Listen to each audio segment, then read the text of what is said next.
why. Testing.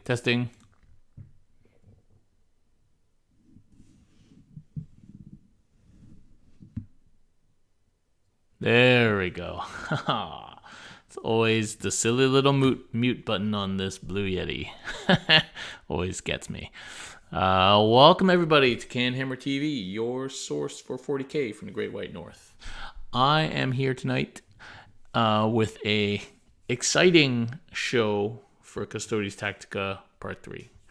But a lot to talk about, but before we get there, we'll cover our usual things. First of all, shout out to everybody who's a patron, who's a YouTube and Twitch subscriber. Shout out to the guys in the Custodes Discord. And we got some new tech tonight for this show. So hopefully it works. And hopefully it gives people more to look at and makes the shows a little bit more exciting. So we'll get right on to CanHammer Team. Always got to talk about CanHammer Team. CanHammer Team, of course, February 8th, 9th in Ottawa, and the signups begin Wednesday, 8:30 p.m. EST. Sign up via BCP or through the BCP website. And remember, your captain's got to sign up. They got to send the whole $500 in, and then they got to let me know what the name of the team is, who the people on the team are, who the captain is, their email, the usual stuff. So all information is on the website, so do check that out. Won't harp on too much about it. It's fairly straightforward.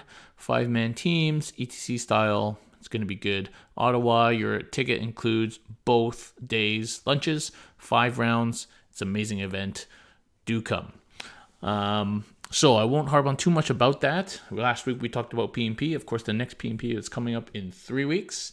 I'm hoping to go to that one, and we will see how it goes. We'll see what my list looks like at the time, how the Iron Hands sort of thing shapes up. There's rumors that the 2-week post-release FAQ is going to come out and maybe fix a few things that maybe were not intended or too powerful or whatever. We'll see. We'll see what happens. But I am trying new tech out this week against Francois and Ultramarines just to see if we can try a few things now that the meta has been changing. Bruce Gordon, welcome. Your new Custodes arriving today to add that muscle to your Deathwatch and Crusader list. Cool. Very cool. That's good. Get painting. I myself have just finished the first batch of 5 Sagittarium Guard. So these guys will be showing up on a bat rep for you soon, hopefully. And yeah, I'm just waiting for the bases to dry on the other 5, and then they'll be ready. All the actual models are painted. I'm just waiting for the bases to dry. So had to get them done for tonight's episode. So in the news, bunch of stuff going on. Let's see if we can pull this up now.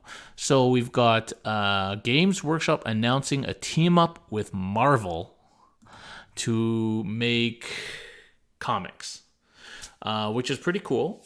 I'm not gonna buy comics, but I'm a gamer and I'm a nerd, but I'm not gone all that way far back to my high school days. So, but that's pretty cool. And you really wonder if this will eventually end up in a movie or a movie series or a Netflix show or something like that. You got to wonder if our movie gets made into a Marvel movie, the game's going to explode.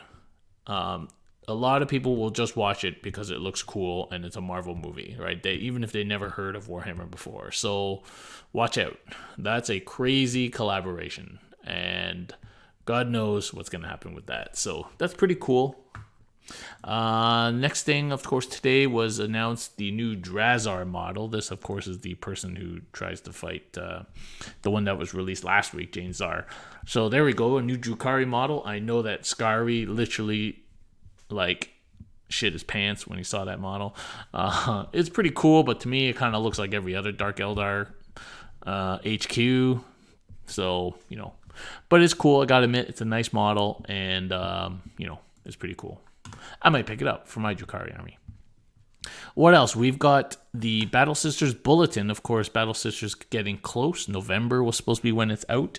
And now they just released some pictures of the Penitent engine, which is not really to my liking. I don't really like that aesthetic of like these like emaciated people strapped into like this machine, and I don't know, I'm not really into that whole part of the fluff where it's a little bit too zealous for my liking. It's a bit too close to home in terms of modern day zealotry.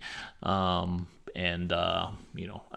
don't enjoy that fluff as much as other fluff in the 40K universe. So, I'm not a big fan of how it translates to the models. They're cool models. I can see the artistic coolness of them, but they're just not my favorite. I won't be buying a Sisters Army, but it's definitely got a lot of people excited. There's some fiction release for Phoenix Rising, blah, blah, blah, blah. Not particularly interested in all this Eldari stuff. And there's a Christmas Goblin released, which was pretty interesting. What's his name? He looks like Santa. He's got a candy cane gun and a star on a staff. He's the leader of the revolution. He's the Red Gobbo. Yeah, so that's interesting. He's probably going to get some rules. Who knows? Who knows at this point? Kind of funny. All right, so that is definitely something that is coming on the horizon. Christmas is coming around. I think we're going to see, obviously, the cities and the Orcs book. Then we're going to see, before Christmas, Salamanders and Imperial Fists, and then that will probably be it for Marines. Then we're going to see Sisters in November, apparently. Chapter Approved, of course, will be in November. Then Christmas, we don't normally see anything other than box sets. And then we probably might see one thing in January before the LVO, and then nothing till after the LVO. So it's all looking fairly cool. Of course, the FAQ didn't change much. They did have a new secret FAQ today. They changed a few data sheets. For example, they nerfed the triple shooting relic Scorpius tank with Kronos in it now. It is no longer a whirlwind with the keyword, and so Kronos cannot go in, and so it's probably not going to appear anymore. They also did that to some of the other Forge World tanks. Otherwise, I can't think of anything else too crazy in this kind of secret FAQ they put out today. We're still awaiting the post-release FAQ for the supplements, so we'll see, probably this week or next week. Otherwise, there wasn't much talk about the FAQ, and the FAQ didn't do much other than clarify some obvious abusive things that were going on. But there were no beta rules or anything. Right now, they thought that the game is in a pretty good state, and I would say it is. Much of the Iron Hands craziness is still a bit crazy, but we'll see what happens to it. People got to give it a bit of a chance. But obviously, Iron Father Farios's points were a typo. It should say a 2 as the first digit, not a 1. But probably gets corrected soon. Archon Prankster, welcome. So, what we're going to do tonight, we are going to get into the Custodes Tactica because we've got a lot to talk about. We're going to cover tonight the troop slot, and in the troop slot, of course, now we have 2 troop slots. We have the Guardians and we have the Sagittarium. So we will be covering these two and how they fit into armies. And obviously, since we're talking about troops, we'll be talking about the battalion archetype. As I always say, there's really 3 main types of army lists, archetypes in Custodes right now for pure lists. One is battalion plus other stuff. The other is my kind of no battalion toolsy kind of list. And then the third is vehicle heavy, sort of triple Cladius, triple Palace, sort of that kind of list. So because we're talking about troop slots tonight, we're going to be talking about the battalion list archetype mostly, and so we'll touch on some of how that goes in. Now, one of the big things that, before we get into that, one of the big things that people requested that I talk about or that I do for the Tactica was to go over previous games. And so I thought, what better way to do that other than just sit here and talk about it is we could watch in fast forward the live streams from previously, because I've got them all, I can download them all and whatever, and then telestrate it, basically mark it up, talk about things and options and things. Obviously, a lot of that thinking you can catch if you just watch the live stream over again. But, if you didn't want to go through like 2.5 hours of dice rolling and stuff just to find the juicy bits, hopefully this way we'll kind of consolidate it into a small, easy to digest format. So we will be doing that tonight with my latest game that I played just last week against Jay. We'll see how it works. And so please give me your comments and feedback in terms of whether you like that, the format, what you want me to talk about when we do those sort of things, whether you hate it, whatever you like. These videos are here for the people and for Custodes players, and I hope people find them useful. And if they're not, I will even stop doing them. So, for sure, just give me all the feedback. So far, I haven't had too much feedback, and what I've had has been positive. So I'll just keep doing what I've been doing, and I guess people can love it or leave it. So I think what we'll do first is we'll talk about the Tactica part, and then we'll go talk about the game at the end. So just to mark for the later stream, the Tactica starts now. All right, so for the Custodes Tactica, this is part 3. First part, we covered, of course, Trajan and Shield Captains on feet. Last time we covered Shield Captains on bike and the Vexilla. And this week we're going to cover troop slots. So before I start, one little tip that I put in the Custodes Discord, and if you're not on the Custodes Discord now and you want to talk to like-minded people just like you, do join our Custodes Discord over on the CanHammer Discord server. It's completely free. There's maybe apparently there's 85 of us in there, but really maybe 15 to 20 of us chatting quite regularly every day, all day, about Custodes, tactics, lists, things like that. And now there's painting and hobby posts and list critiques and stuff going on. So it's pretty active, which is amazing. So do join that. If you need the link to that, it's on my phone, so I can't really post it right now, but just ask me, find me, and I can link you to it. So we're going to talk about troop slots. So up until recently, we only had one troop, and that was the Guardian. And now we have 2 troops. Thankfully, GW listens. So now we have the Guardian and we have the Sagittarium. So the difference between these 2 guys is just weapons and points, obviously. The normal Guardian comes with the Guardian Spear and has the option of taking the Sword and Shield instead. The Sword and Shield is not as hitty in melee. It's about the same in shooting, but it gives you a 3-up invuln. So that's something to remember. It also costs more. I think it's 5 points more or something like that. A unit of 3 of these guys is 156 points. A unit of 3 of these guys with 1 shield and sword dude is 163. And then the other troop slot is, of course, the Sagittarium, which are these dudes, and basically they have Assault 3 heavy bolters. But in the secondary fire mode, which used to do damage to yourself, so you would never use that because that really hurts when you have so few models, was basically a disintegrator, so 5 - 3, 3 damage. Now it does not do damage to yourself. 1 shot, kind of useful for killing aggressors, I would venture. Auto hitting, basically wounding on 4s, basically auto killing. So there you go, pretty good. So keep that other fire in mind. And I believe these guys are 36-inch, so pretty useful range. That's right, 36-inch Assault 3. I have it right here in front of me. I don't know why I'm not referring to it.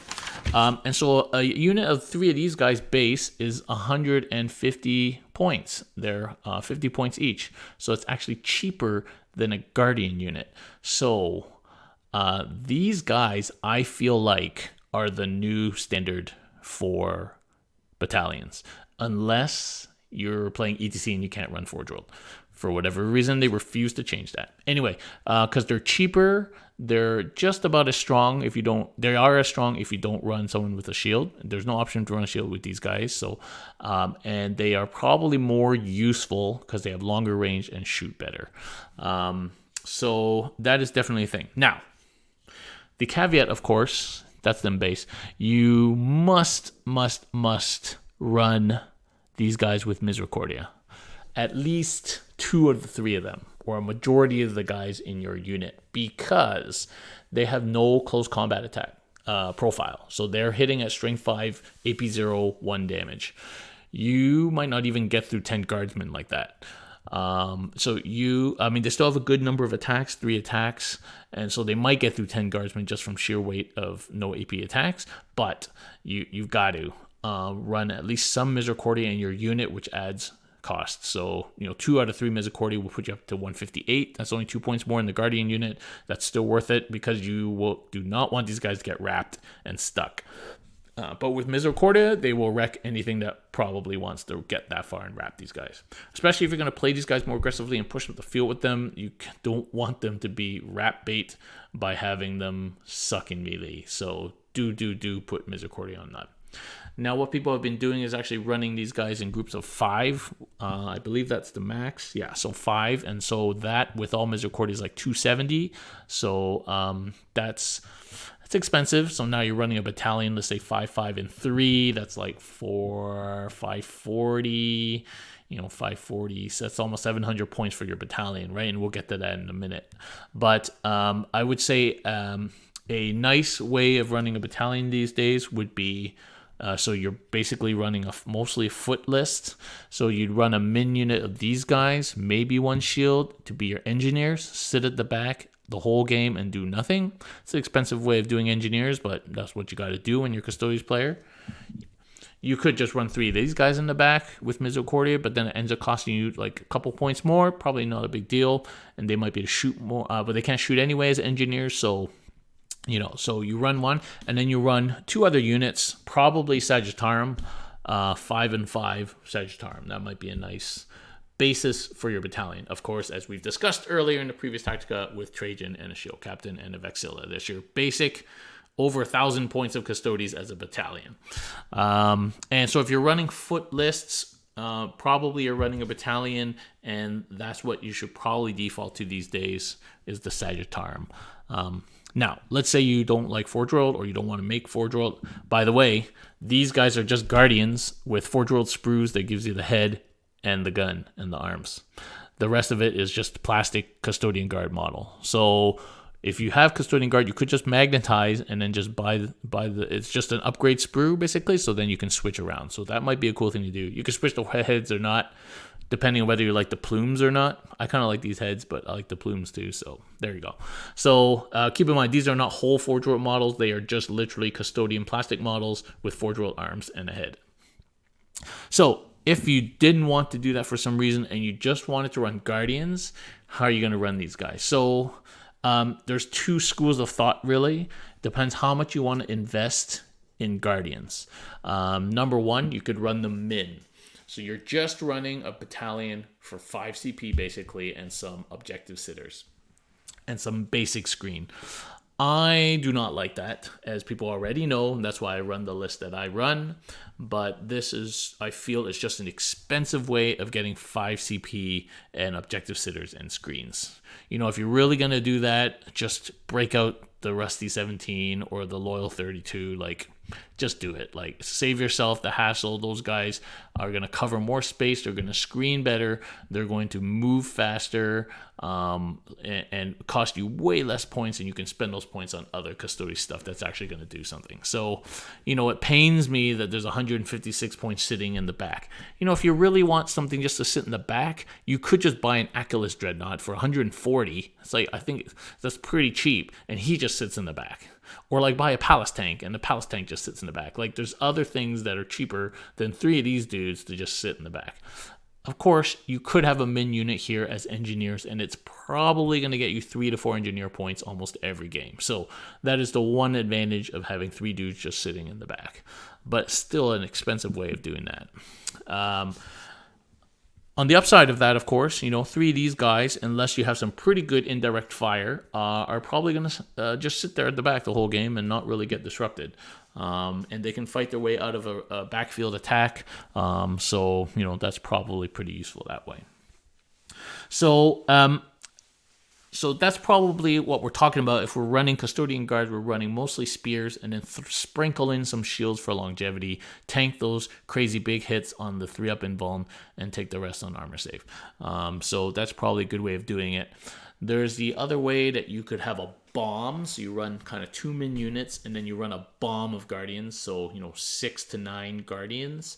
And the purpose of that is you deep strike that unit and then they get homered in or whatever, and then they go in and attack. 3 attacks each. 9 of them has 27 attacks. +1 wound stratagem makes their strength 6 pretty mighty. Wounding knights on 4s is pretty nice. Not as nice as 3s, but pretty good. And wounding most other things on 3s or 2s. So that's pretty good for killing things. Of course, that takes CP, but you got a battalion, so you're probably good with that. These guys are surprisingly fragile at only 3 wounds each. That 3 wound thing really makes a difference. There are not a lot of 4 damage and up weapons in the game.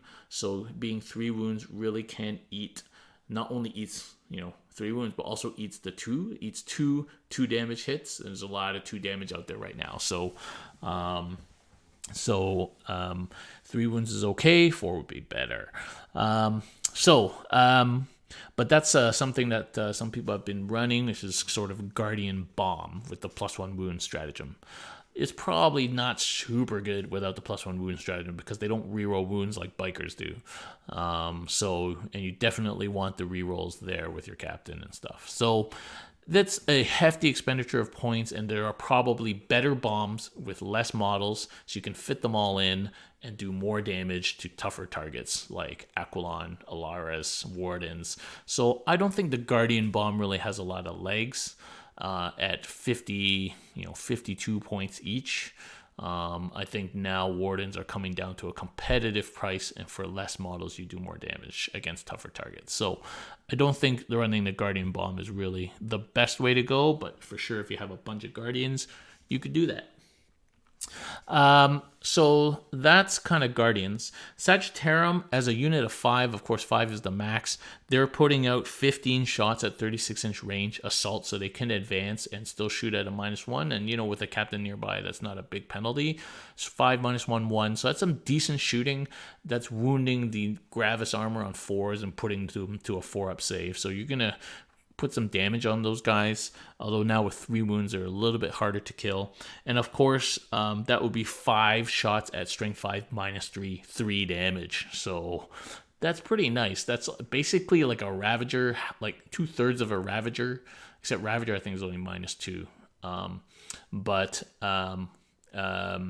That's pretty nice. -3 damage makes Marines save on 6s and just auto kills. So it's pretty nice. So that is definitely an option you should keep in the back of your mind. Of course, it's only 15-inch range, so you have to be in pretty close range to do that. But with the move and advance and still shooting, because it's an assault weapon, that might be viable.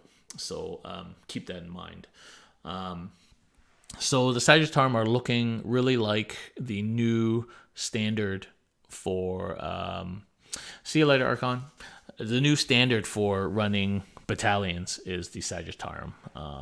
So if you really don't want to buy more Guardians, just chop the arms off your current Guardians, magnetize them, and get the sprue for the Sagittarium, and there you go. Now you have your option. It's pretty easy. So before we go any further, and maybe delve more into this tactics and battalion play, we are going to talk about the other Guardian option, which of course is the Guardians with these other spears, the Adricite and the Pyrethite spears. So you don't need either of those. There's no point running Guardians with Adricite spears.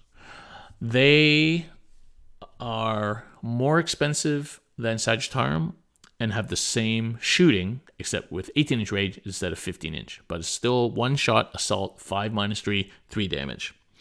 There's literally no reason to buy those, because that's exactly what the Sagittarium gun does for cheaper. So there's literally no reason to buy. Whoever wrote this clearly wasn't reading the rest of the rules. It boggles that even became a thing. There's literally no reason to buy these spears. So don't. The other spear, of course, is the Melta spear, which is 8 minus 4 d6, and if you're within half range, you get the Melta rule. Now, this is only 12-inch range, and while it may seem good, anybody who's ever used Melta guns knows Melta guns suck. You're gonna miss. You're gonna roll a 1 to wound. You're gonna get it through, and you're gonna roll a 1 on your d6. You're not close enough, and if you want to drop a big unit of guardians with pyrothite spears down to try and take a knight out, let's say 9 of them, that's 9 shots. They have to drop over 9 inches away, which is not Melta range, and then at least they get to basically auto hit, but then you're gonna not wound on 4 of them, so that's 4, and then the invuln's gonna say 3 of them, so and then you're gonna roll a 1 and a 2. You're gonna do less than if you just shot them with something else. So it's just not good, and it's a lot of points on a more expensive chassis. These spears really lack, I'm afraid. And these spears are also short range, so they're not even that useful for these guys that are just sitting at the back. So it's just not good. I would not buy these spears. If you're going to buy sprue upgrades for your Custodian Guard from Forge World, buy the Sagittarium. Way better. So that's all I have to say really about Agicite spears and Pyrothite spears. It's just not good. Sagittarium with at least 2/3 of people with Misericordia. I think that's the standard of play for battalions these days. And maybe a min unit at the back for engineers. I think if you're running all foot like Eric was doing, like all foot custodians except for maybe like a biker captain, I think you should run 1 min unit to be engineer, because that's an easy 3-4 points. And you don't even have to worry about that secondary. You basically pick it almost every matchup. So I think if you're going to run battalion foot stodies, then I would do that. I think it's hard to run non-foot stodies with battalion. You can run it like your basic battalion, but my general feeling is if you're going to invest in a battalion 500, 600, 700 points, you might as well make your battalion do something other than just stand around. So that's where Sagittarium really come in nicely. Now, for foot stodies lists, and hopefully what I will do is get a game in with foot stodies soon, and then we can do the whole talk over live stream jobby that we're going to do later. Then that will really help. So I won't delve too far into how to play a foot list well. A foot list is hard to play. You need good terrain. You need to know how to use that terrain well to your advantage. How to go through ruins, how to charge from behind line of sight. You need to be pretty competent at playing through ruins and hiding. A foot list will never win a shootout with anybody. And so you need to hide and play conservatively. If there's magic boxes, great.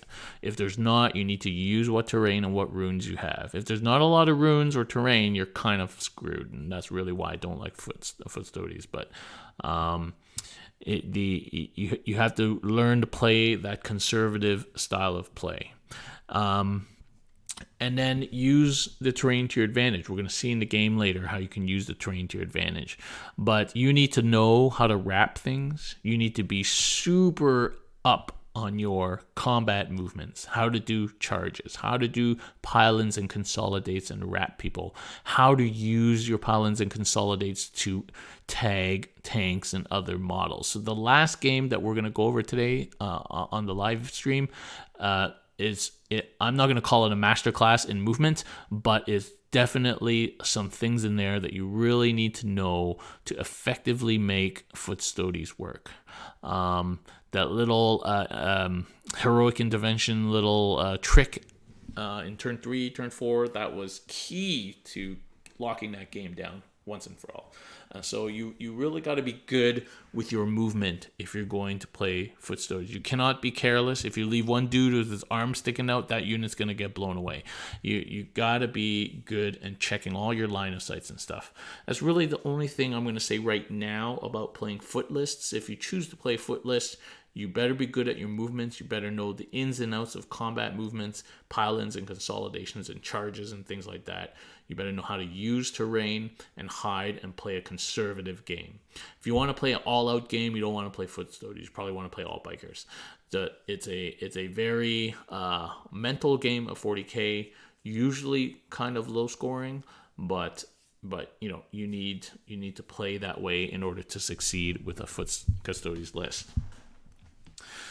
So, trying to think of what else you want to know about Guardians, about foot Custodes. So generally, depending on the rest of your list, you need to decide if you're using your battalion dudes as screen or as objective holders.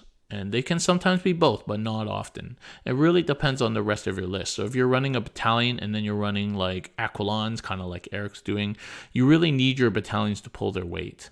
They need to screen and be on objectives and, kill things. And because they're foot guys, you got to be really careful they don't get bogged down. A unit of 30 boys is not going to kill 3 Guardians anytime soon, but it's going to lock them there forever. And if they're standing on an objective, that objective is now the boys' objective until you go over there with somebody and combat them out. So that can be dangerous. You have to be very careful with your little custodian, guardian units, and Sagittarium units from getting wrapped. You must be careful. And that includes when you deploy them and you screen. There's so many armies out there like GSC and even like Marines now that can just pop in, make the charge, and then just tie you up, and then you're in trouble. So you gotta watch out for that.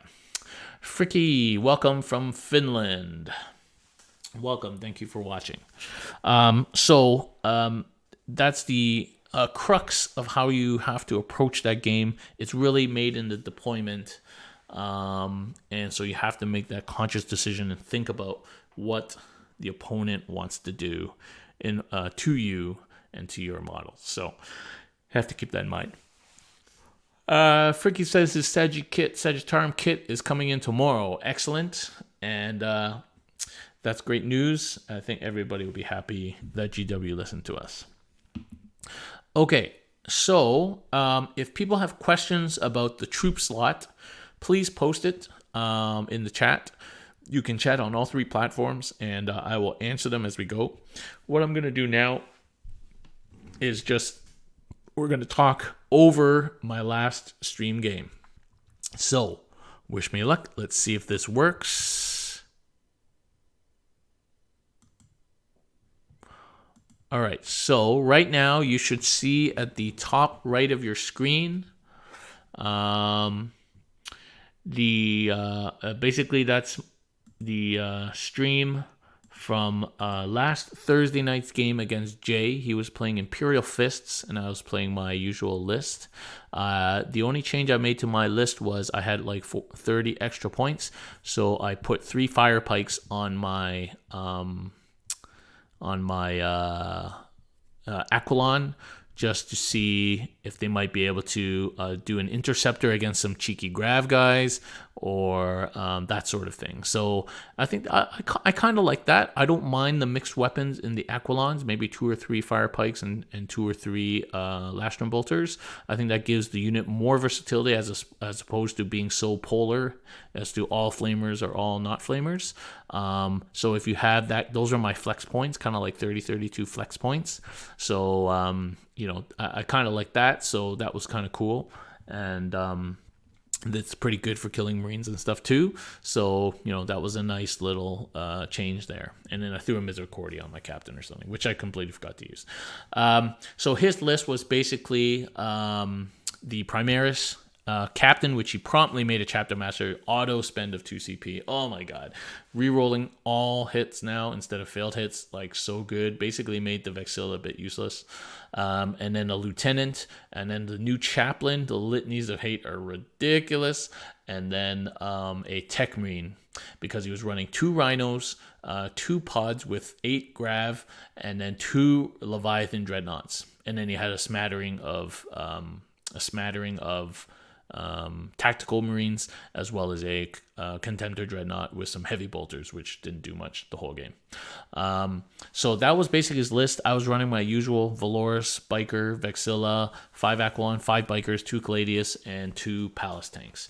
So the mission was Nexus Control. It was basically 4 objectives. You have to hold all 4 of them in order to control, in order to get the bonus. So that was never going to happen for either of us, I don't think.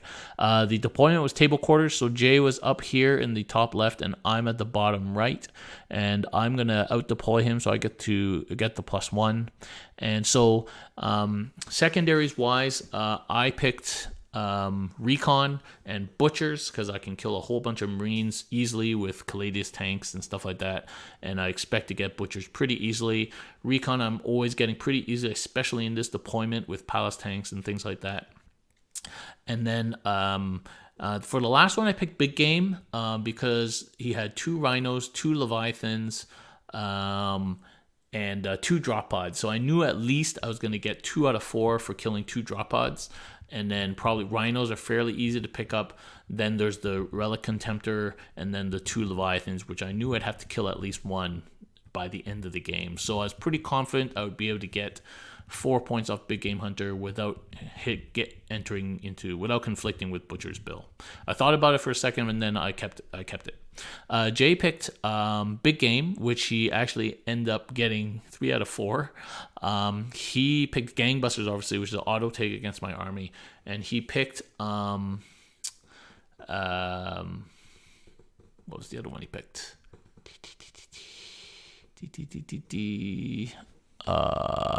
I can't remember, but we'll come to it. So the strategy for my deployment. So things I got to think about. Number 1, I got to think about drop grav. Drop grav is going to kill stuff. Drop grav later on in the game, 4 dudes killed a Caladius tank doing 15 damage.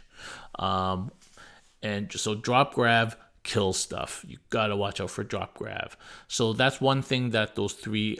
So I considered starting my Aquilon on the table as screen to account for drop grav turn 1 because they can drop turn 1, of course. However, if you can survive the grav, that's free butchers right there. Because those are normal marines, 3 up save, 1 wound, they're gonna die like bitches. Or wrap targets. So obviously you don't want to eat the grav in Overwatch either. And then the drop pods were my ticket to this game. Depending on where they dropped, there was a place I could stand next to in combat and be completely safe because he had no combat prowess in his army at all, except maybe the chapter master. And so if I could just touch the drop pod and not kill it, it would be a safe haven for me to use as a jumping out point, kill it, and move on in my opponent's turn. So drop pods are a real liability for your opponent. You need to abuse them if they bring drop pods. And you know they're going to drop the drop pods close to you. Okay. In Jay's case, actually, he did not drop it too close to me. He dropped it close to his chapter master so we could get the rerolls, which I didn't think about at all. But still, it proved useful in the end. A, because it boxed him in behind his own drop pods because he cannot step over the doors because the doors are part of the model. And also, it helped me be safe from his shooting right next to him, kill the drop pod, and move on. So the drop pods were my key to getting to his gun line in this game. So really depend on where he dropped it. So part of me knew kind of he wasn't going to be too aggressive with his drop pods because that basically gives me a chance to move up early in the game and not get shot. So therefore I put my Aquilons in space as I usually do. I did not deploy them on the table. So the other thing I have to worry about, of course, is Relic Leviathan shooting, storm cannons, hitting on 2s, re-rolling all hits, wounding on 3s, +1 to wound with the stupid litany, re-rolling 1s to wound. So basically auto-hitting, auto-wounding, -2, 2 damage. That just wrecks anything. Okay.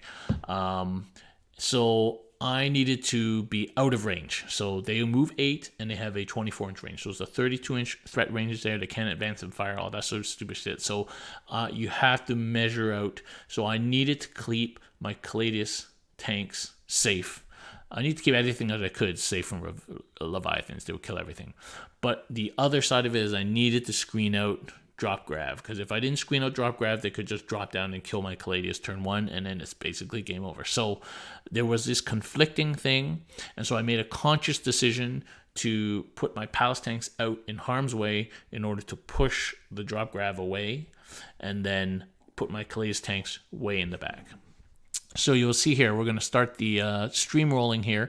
This stream is now going at 400% speed. And you're going to see what happens there as we start to deploy. I'm just going to fast forward a little bit. All right, so he puts a Rhino right up front, and immediately at this point I'm thinking, if that Rhino pushes forward, that is my wrap target for my bikes. That is I don't think that's a good deployment there, and that is basically going to be a target for my wrap. So I put one Palace here on this objective in order to secure this... Oops, sorry. In order to secure this part of the board, kind of push the drop grab away. And then, so now he starts setting up an engineer unit here. Oh, he picked engineers with 2 tactical units, which I also think was a bad pick. Then I put my other Palace tank down here to form the screen on this side. And I intend to put my Caladius tanks behind this hill here to keep them safe. Because they can move and fire. And so those are my first 4 drops, really easy. At first I thought if I put my Vexilla here and I angled my Palace right, I could keep them both in -1 range because he had no snipers, but it was too far, so I couldn't do that. So, and then the next thing I put down, so he's putting more tac squads and his whole buff bots in this area here. He's putting all his captain and stuff. So I already know where his Leviathans are going to go, right there. And then he's probably either going to be aggressive with his grav and drop it here and here, or he's going to want to drop it here to get the rerolls from the Chapter Master. So what I do is I put my bikes here. They cannot see through this rune, and you have to be careful in table quarters because anything that deploys here, they get line of sight like this. So I made sure that there was no line of sight to my bikes from either of these 2 edges. And so I put them there and they're safe there. And so these guys have options, turn 1, turn 2, of heading this way. If this Rhino moves up this way, I'm wrapping that baby and it's game over. As it is right now, this is 17 inches here from my bikes to this ruin here, which is very good. So this is what I'm thinking as the deployment continues. And because he has no snipers, then the rest of the deployment is easy for me. I'm going to pick either this side or this side with my characters. So obviously I'm going to stick to this side, and this Palace tank is probably going to die. If he decides to go for it, the Palace tanks are just... I knew they were going to die in this game. So that's just how it is. So that's basically the deployment. He's just finishing off his deployment here. So I win the roll-off. I give him first turn. There's no reason for me to go first. I considered going first and maybe putting the Caladiuses here and picking off a Leviathan, which you'll see will go here. But as I learned later, there's no point shooting the Leviathan with Caladius tanks. There was really nothing else valuable to shoot. And the only advantage of going first would be to push the screen out before the Palace die, and to maybe alpha strike with the bikes. And so I measured it. It's a 3-inch charge. I could have gotten in here, killed some Marines, and then pile in and consolidate it into maybe one or both Leviathans off that first turn, and I'd be way in this zone here, and it would be pretty... If that worked, it would be kind of game, but it was too risky, and so I decided not to do it, so I gave him first turn. So here it goes. I misdeployed a little bit. He's about an inch short with this top Leviathan to shoot this Palace tank here. So what he does is he moves things over to kill this Palace tank, and he gets his kill for the turn. Nothing much else happens. The Leviathan does a bajillion damage to this Palace tank, and it just dies.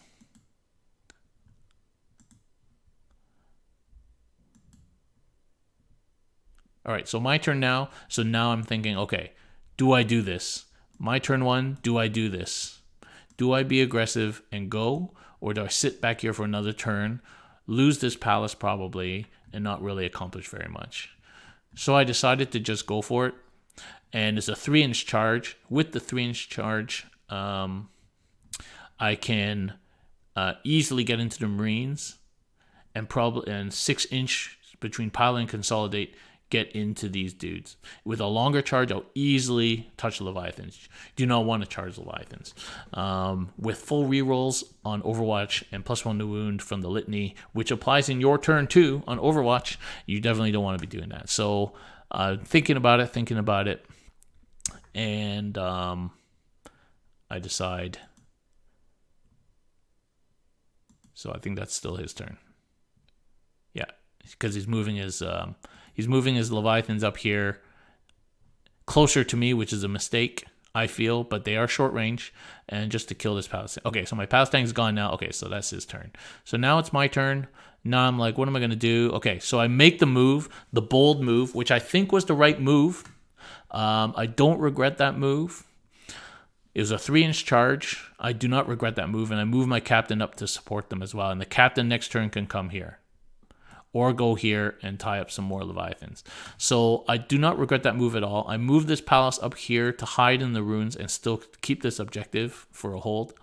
And then if I can get enough bikes on here and kill enough Marines, I'm going to hold that too. I'm going to hold more because I got bottom of turn. So that would be a hold, kill more, hold more, Butcher's Bill, and tie up Leviathan. So 6 nice things accomplished in one turn. So I thought that was worth it, so I went for it. So turns out, as you may know if you watched the stream, that I failed this charge. I rolled a double 1, and then I re-rolled one of my dice into a 1. And I was completely bummed. I was salty and bummed because those bikes were dead. The captain's probably dead. This Palace Tank's probably dead. Like, it's really bad.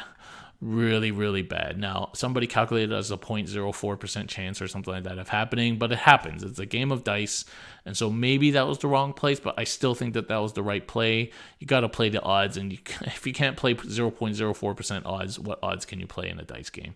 So, unfortunately, this charge didn't happen. I killed most of the engineer unit with these bolters. I do move my Custodes tanks here, and I test out 2 Custodes tanks shooting at this Leviathan, -1 damage. T8, 14 wounds. I did 1 wound. I did 1 damage to it with 2 full Custodes tanks with rerolls shooting at it. So I learned after that, I'm not going to kill these Leviathans with shooting. There's no point shooting at it. So I'm just doing some bolters and stuff here. No big deal. Blah, blah, blah. So now I charge. Okay, so at this point, there was a mistake by me. So I had 2 options here. Number 1, charge the Marines, which are right here in the line, and then pile in to him. And if I have a long enough charge, maybe a 7, I could be able to get here and then pile in there. Leviathans are not killing me in combat. They have no weapons. So that was what I should have done, and only eat Marine Overwatch, which is nothing. What I ended up doing, for whatever reason, I charged the Leviathan, and so that I could end up wrapping it, and then end up consolidating. Killed it probably, and end up consolidating, because that's not the one with -1 damage. Consolidating into the Marines and all these characters. And that's what I did, and I lost 2 bikes to Overwatch. So that was a big mistake. On top of the fact that I fluffed that charge, that was a big mistake, was eating that Overwatch first, then fluffing the charge. So here I'm filming after my turn's over. I just fluffed the charge, and I lost 2 bikes in Overwatch. So that was bad. Snoop DeVille, welcome. You're just in time for some new tech. Okay, so that's the end of my turn 1. I'm horribly demoralized right now. I even considered calling the game. But I thought to myself, just calm down. There's lots of game to go. I am going to be down a bike unit, which almost always dies in turn 2 anyway, so no harm done. Let's just keep playing and see if I can get as many points as I can. He's only up 3-1, so let's go for it. So Jay takes his second turn. Again, he moves his Leviathans up, which he really does not need to do to kill my bikes. He moves it up to get in range here of this Palace Tank to see my Palace Tank, which is fine. You can kill the Palace Tank. It gives him a big game. So I can see why he did that. But he's just inching ever so close and close to my lines. And then He's just sizing up here how to kill these bikes, which is going to be fairly easy. And then he's just moving rhinos around and stuff. Okay, now we got to go to the next video because here's where my stream cut out. And so we have to get the second part here. Okay, so here's, so we're carrying on now. So now he's put one drop pod down here and 4 grav guys have come out right next to the chapter master. So the Overwatch, I forgot the chapter master was there for full rerolls, and I did not know that the +1 to wound litany was still active. It lasts until their next turn. So so that I should have asked, but I shouldn't have charged them in the first place. That was the ultimate mistake. Nor should I have failed a 3-inch charge, but hey, stuff happens. Okay, so he puts his grav down here. So his intention is to kill these bikes, and then he has 2 characters here, my captain and my Vexilla, and he's going to kill this palace so he can use grav to pick off my Vexilla, which is fine. It's not a big deal. It's not doing much this turn anyway. So that's his plan, and so he's just going on here. He shot this rhino this way after discharging the engineer unit right here. And then, because this engineer unit is in peril. And then he manages to make this rhino all the way to objective for hold more. So this rhino I'll have to take care of soon. So that gives me some more things to think about. So here he goes. He shoots. I'll just fast forward a little bit because he just myrtleates those bikers. So there they are. They're gone. That palace tank that was here is now gone. And now he shoots grav at my Vexilla. And even with the -1 to hit, basically murders his butt. So the Vexilla is gone. So this turn, I've lost all my bikes. I've lost my Vexilla, another palace tank. He's got 3 objectives. And I've just got Trajan, 2 Custodes tanks, a biker captain left in my army. So at this point, I'm really thinking, God, what can I do? And he goes up 10-2 at this point, which is a big margin. So Emperor protects. I had faith. Let's just see how many points I can get. Keep playing. Play the mission. Play smart. Let's see what we can do. Okay, so I believe right now it is my turn. So I'm just measuring things up. So first of all, I got to measure 32 inches from this dude as my safe zone from Leviathan. My plan, and then I need 32 inches safe from this dude. No, I don't. So what I decide is, so this guy I'm not going to tie up, so I need to be safe zone from him, and I'm going to kill Marines. I cannot let those grav guys shoot again. And then this guy I'm going to tie up with my captain. So my captain was here. He flew over here, and he's going to kill Marines. He's going to shoot these dudes, the engineers, and then he's going to charge the chaplain and pile in to tie up that Leviathan. That's the plan. And then I no longer have a Homer, so I'm going for broke here. I drop my Aquilon in that corner with the intention that I'm going to take out all these things over here and then beeline through the ruins to charge from ruins into the Leviathan. So that's my game plan to try and get back in this game. So I drop down. Basically, Custodes tanks here kill grav easily. Remember, they're just normal Marines. So that gives me a kill. I don't shoot the drop pod because, as I told you before, I'm using it as a possible jump point. I can kill them at any time, basically. And then I also ping off a couple of wounds off this Rhino with the Lastrum Bolter. And then I shoot this engineer squad with the big gun here. So the Custodes tanks are so good at that, at shooting these things from far away. I'm not shooting Leviathans. I'm not shooting Rhinos with anything serious. Just got to kill engineers so he can't score. So the key for me to win is I need to score and I need to stop him scoring. So kill the engineers. Kill the engineers. Kill the things that can kill me and hold objectives. So I know at the end of this turn, my captain will contest this objective because he only has 1 engineer left on here, 1 OBSEC, and I'm OBSEC, so I'll contest it. And I'm killing this engineer unit, so I might lose hold more, but at least I'm going to hold an objective, so I don't need to concentrate on standing on that objective. As second turn, Custodes player, you got to know how many objectives you actually have to stand on and how many you don't, because that's very important. And you have the advantage going second, you can do that. It's much easier to play like that. Okay, so Captain obviously does his thing, and he makes it in, and he ties up the chaplain. and does 2 wounds to the chaplain, and does nothing, just piles in and stops the Leviathan from shooting, which is all you need to do. This engineer unit's gone. My Aquilon make their charge. 10. They're going to take out this Rhino, take out this unit that was sitting here, Marines. They take this Intercessor squad with Flamers down to 1 or 2 guys, and they're after this charge here, they will consolidate this way when they kill the Rhino and be free of shooting from this guy. That's key. So after they're finished killing the Rhino, they have to be able to pile into the closest unit, which is here, and get out of line of sight here from this Leviathan. So that was key, and it all worked out. That Rhino died. A couple of those Marines died. They're on that objective still, unfortunately, but they'll die next turn to Custodes tanks.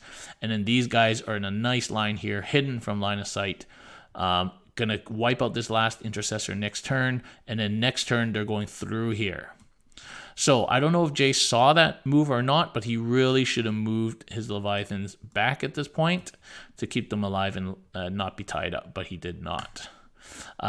There's still this guy who just has heavy bolters. He just comes out and takes a few pot shots at the Aquilon. I'm not worried about that guy at all. And this Rhino, if it comes up, will be a wrap target. Otherwise, it's just doing nothing. Okay, so that was a pretty good turn for me. Pretty nice. I got Butchers. I got Killmore. I hold an objective. And so I clawed back a bunch of points here, but he still got hold more. So I'm making headway here and slowly taking out his army. So I'm starting to see my way forward in this game. He goes at 1, but I managed to score 5 points, so it's the 11-7 going on to turn 3.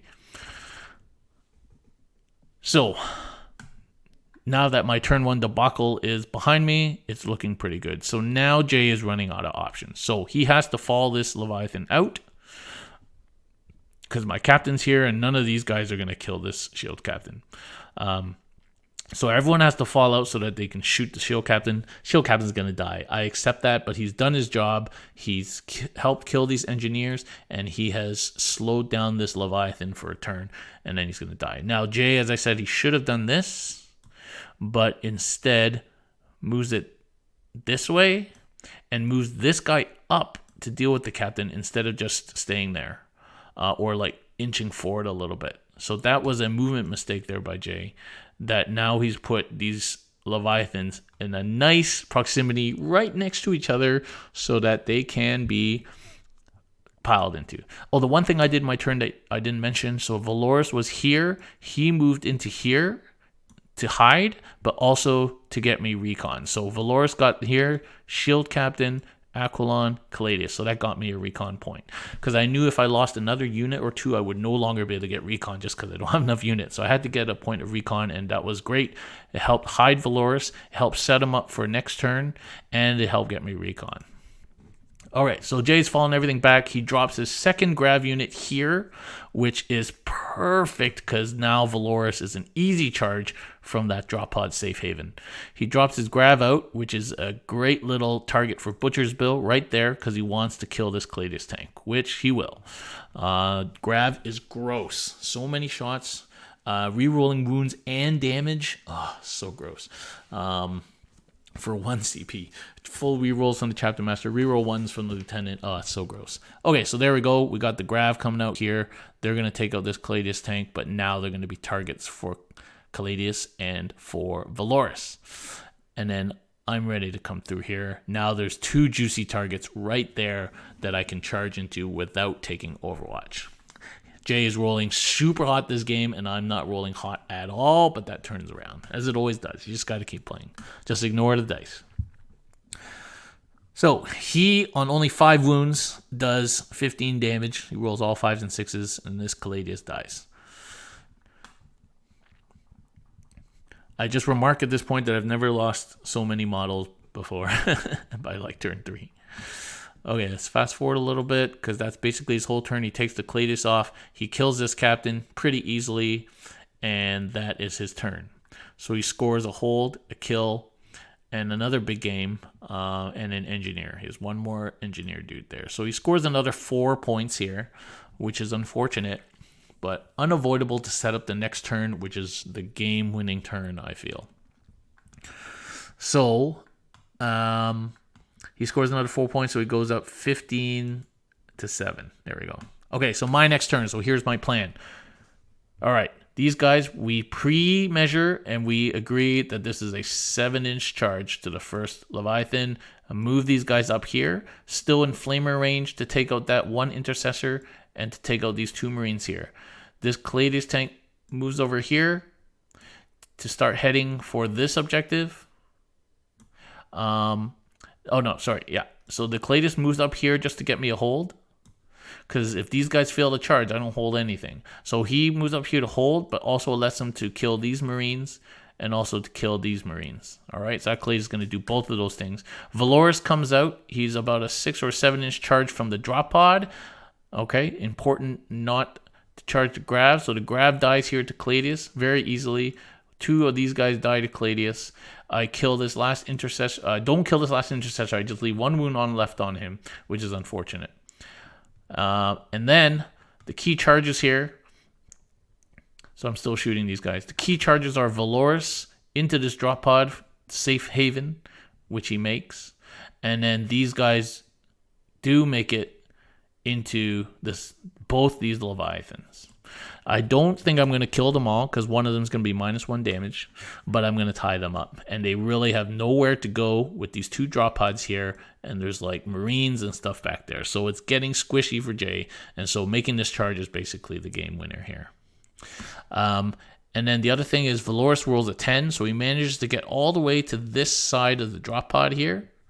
And then so that is key with the next turn, as you see. The other key is you never base contact anything you don't need to. Never base anything. Because all you're doing by base contacting something is limiting your own movement possibilities. So I don't put him in the base, just within an inch of this drop pod, as far as I can go towards these dudes. So the plan is here.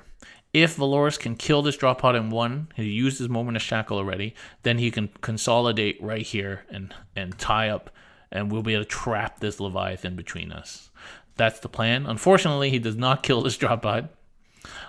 So he's stuck there, but because he can't move because the drop pod's close to the model. I managed to bring this Leviathan down to like 4 or 5 wounds, and managed to bring this one down to like 8 or 9 or something like that.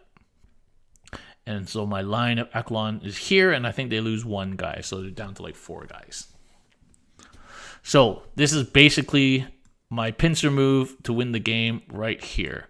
So at the end of this turn, I get a kill. I get kill more. I do get a hold, and now I've got more OBSEC on here, so I think I get hold more as well, because he only has... No, we tie, because he has these 2 still. So that's good. So I'm trying to stop him from scoring, right? And then I get butchers, and I get my big game. So I don't get my big game. So I think I score 4 points here. Yeah, I score 2. I score 2 points, and he scores 1 more point for hold more, I believe. Okay, so it's still a 7-point game, unfortunately, going into the top of 4. But he's really running out of options. I boxed him in here. So really, these Leviathans have nowhere to go. So if they stay there, it's game over. The suggestion on the stream was that they leave the wounded one in and move the unwounded one, relatively unwounded one out, or move them both out and then move characters and Marines to screen. So I can't get there. The problem with that is anything they moved out here would just get wrapped by my Aquilon and by Valoris next turn. So it's just delaying things. So he makes the decision, he moves these guys out. Unfortunately, he moved them too close to Valoris here, who, as you'll see, can do shenanigans. So in case you don't know, you are allowed to heroically intervene even if you are within 1 inch of an enemy model. You can move your 3 inches. You just have to end up closer to the closest enemy model. So Valoris can move 3 inches this way and just end up closer to the drop pod, and that is a legal heroic intervention. So using the drop pod, he has basically gone from here to here of free movement in the combat phase. All right? There's some shenanigans for you. And Jay, unfortunately, lined them up here, and Valoris managed to heroically intervene and tag this Leviathan. And then these Aquilon are kind of here, but nothing can kill them now. It's just like pistols and like marine shooting and like drop pod shooting. These two guys just hiding. This one intercessor hiding over here. He's going to die next turn. So that's basically Jay's turn. Nothing really much happens. You're going to see my heroic intervention coming up soon. He takes a couple of wounds off an Aquilon here.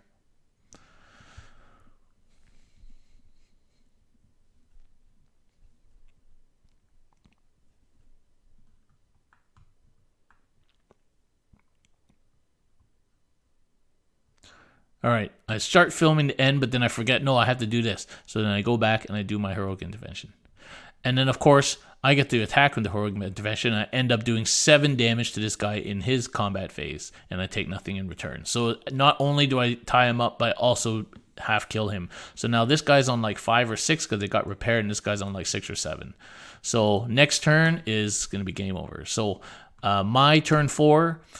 plan is easy. This guy now is going to swing and hold this objective, take these guys off, and this guy. And then so Jay will have no objectives held. I'll hold 2, so I'm going to get hold more. These Aquilon are going to come here, springboard off these Marines, and tag these Leviathans without taking Overwatch. All right, and so that will be that. And Valoris is already here. He's just going to stay in combat and whack this Leviathan. And this drop pod is still here. So that's the plan. There goes the Cladius sweeping up the back here, just like it's so good at doing. Shooting this guy, shooting that guy. I need to, as I said before, I'm still 10 points behind at this point, 19-9. I need to score big, and I need to stop Jay from scoring, which means clearing these objectives so he can't even get a hold. So here I am, I'm doing my Aquilons, they're going in, and they do their thing, and eventually these Leviathans are going to die. There's really not much he can do about that now. That's the end of my movement phase. So here we go, shooting. So these Marines are dead. That Marine, that Intercessor dead there. I kill all these dudes, and then there's just a Tech Marine and a Chapter Master back here left, the Lieutenant, and the Chaplain dies. And then I get into these Leviathans, and we'll end up taking them out. And Valoris is here. He does another 7 this round, and he single-handedly kills this Leviathan. That was with -1 damage. Valoris is beast. And then this Leviathan explodes and does a bunch of mortals. Doesn't really do much other than kill 1 Terminator, which is unfortunate, but that's what happens. It's a 9-inch explosion. So eventually he dies.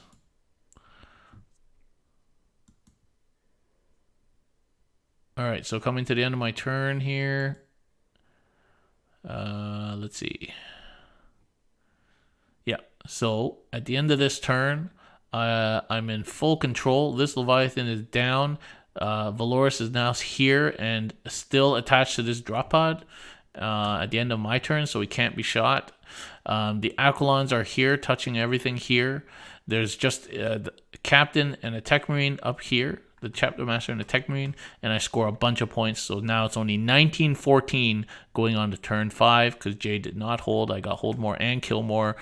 I don't have recon, but I got my Butcher's Bill and my big game because I killed the Leviathan. So it's looking great. I need 4 more points. Jay really has nothing to do now. This Leviathan's stuck. He can move it out if he wants. It doesn't really matter. What he does is he shoots this Dreadnought onto this objective and tries to get this tank onto here, but didn't roll high enough. It doesn't matter. He would just contest. He wouldn't own it anyway. And then there's just too much easy fodder now for me to kill. So he manages to put that Dreadnought onto that objective, and his Rhino doesn't quite get far enough. So just so I can make sure that he doesn't score and I score, my next turn I move the Cladius here and charge. And my Cladius is so long, I can be on that objective and tie up the Rhino and block this at the same time because, of course, he can't go through this rune. So that's what I'm going to do there just to make sure that Rhino does not sneak onto the objective. And I'm going to try and kill this guy with the Cladius. And then I'm just going to sweep up here. Valorous ends up killing the drop pod in Jay's turn, and then moves over here. He kills the Tech Marine in shooting, and then charges in to help. This Chapter Master, I think, kills the Terminator, but Valorous takes him out. And so this corner of the board is mine now, and I can kill drop pods if I need to. So basically, by this point, I score 5 points in my turn, and it's tied at 20-20 at the end of my turn here. Yeah.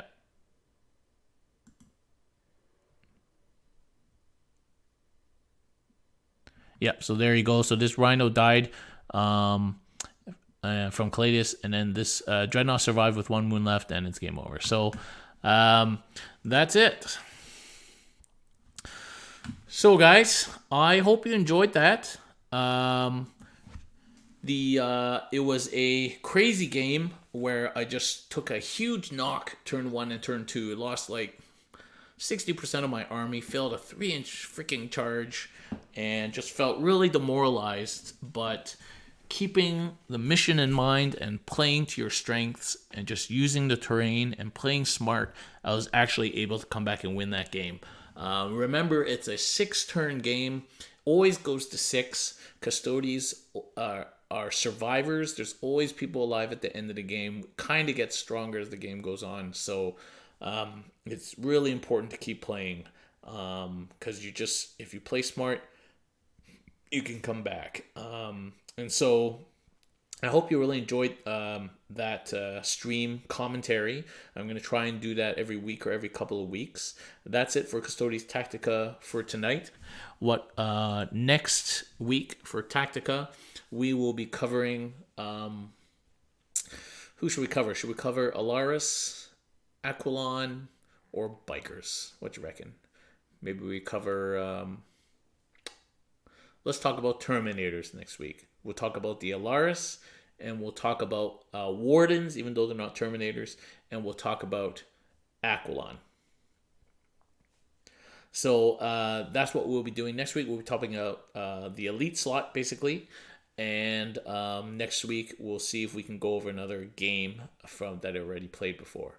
Next week will be, this week, of course, on Thursday night, I'm playing against Francois on his Ultramarines. He's got a list of snipers. He's got some Invictus suits. He's probably got a Leviathan in there, maybe even Bobby G or Calgar. It's going to be a tough game. So do join me on Thursday night as well, usual time for that game. And then maybe we'll go over that on the Tactica next week. So I hope you guys enjoyed. Do join the Custodes Tactica, the Custodes Discord channel. Subscribe to us here on Patreon and on Twitch and YouTube. Very much appreciated. Keeps us going. And thank you very much for watching, everybody. We'll see you next time.